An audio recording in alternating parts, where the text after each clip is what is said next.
For cylinder සද්දෙට විතරක් රැවටිලා ඉන්න ලංකාවේ බයික් පිස්සුන්ගේ ඔළුව අමුල් කරපු තනි සිලින්ඩරේ යකා කවුද දන්නවද?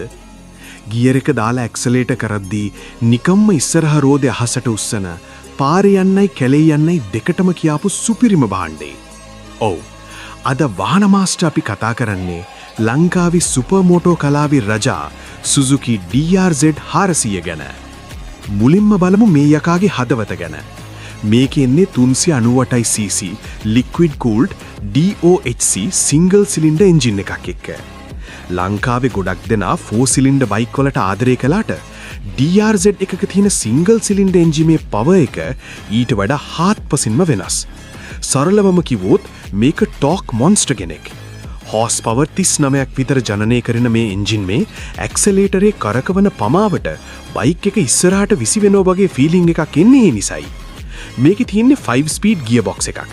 ගොඩක් අය අහනවා ඇයි 6 වෙනි ගියර් එකක් නැත්තේ කියලා. ඇත්තටම සුසුකි සමාගම මේ බයික් එක හදලා තියෙන්නේ টপ ස්පීඩ් යන්න නෙවෙයි.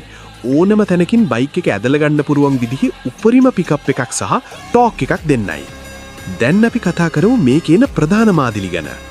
මේක ගොඩක් අයට පැටලෙන තැනක්. DRZ 400 කිව්වම ප්‍රධාන මාදිලි තුනක් තියෙනවා. පළවෙනි එක තමයි DRZ 400E හෙවත් Enduro මොඩල් එක. මේක තමයි ලයින්අප් එකේ තියෙන පවර්ෆුල්ම බයික් එක. මේක එන්නේ ඔෆ් රෝඩ් යන්නමයි. මේකේ එන්ජින් කම්ප්‍රෙෂන් එක වැඩි වගේම මේකට එන්නේ Kein FCR 39 කියන විශේෂ කාබ් එක.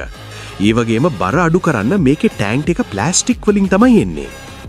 දෙවැනි එක DRZ 400S හෙවත් ස්ට්‍රීට් මොඩල් එක. මේක තමයි පාරේ යන්න හදපු ලීගල් මොඩල් එක. මේකේ එන්නේ යකඩ ටැන්ක් එකක්, ඩිජිටල් මීටර් එකක් වගේම පිටිපස්සේ යන කෙනාට ෆුට් පෙග්ස් පවා එනවා. මේකට එන්නේ මිකුනි BSR 36 කියන කාබ් එක. ඊ මොඩල් එකට වඩා පවර් එක පොඩ්ඩක් අඩු වුණත් නඩත්තු කරන්න ලේසි. ලංකාවේ ගොඩක් තියෙන්නේ මේ S මොඩල් එක තමයි. තුන්වෙනි එක තමයි තරුණයෝ අතර ජනප්‍රියම DRZ 400 SM හෙවත් සුපර් මෝටෝ මොඩල් එක. මේක කම්පැනියෙන් එන්නේ පාරට ගැලපෙන අගල් 17ක රිම් සහ ලොකු ඩිස්ක් බ්‍රේක් එක්ක. ඒ වගේම ඉස්සරහට එන්නේ Showa USD එහෙවත් නැත්නම් අප්සයිඩ් ඩවුන් ෆෝක්ස්. මේ නිසා පාරේ කෝණ කරන්න හැන්ඩ්ලිංగ్ වලට මේක මාරම පහසුයි. පදින කෙනෙක්ට මේ බයික් එකේ දැනෙන ෆීලිං එක ගැන කිව්වොත් මේක ට්‍රැෆික් එකේ රින් ගන්න, වංගු ගන්න වගේම ස්ටන්ට් කරන අයට වීල් එකක් ගහන්න මාරම ලේසි. හරිම සැහැල්ලු බයික් එකක්. හැබැයි මේකේ සීට් එක ටිකක් උසයි, ඒ වගේම සීට් එක ගොඩක් තදයි. ඒ නිසා දුර ගමන් යද්දි නම් ඇඟට පොඩි මහන්සියක් දැනෙන්න පුරුවන්.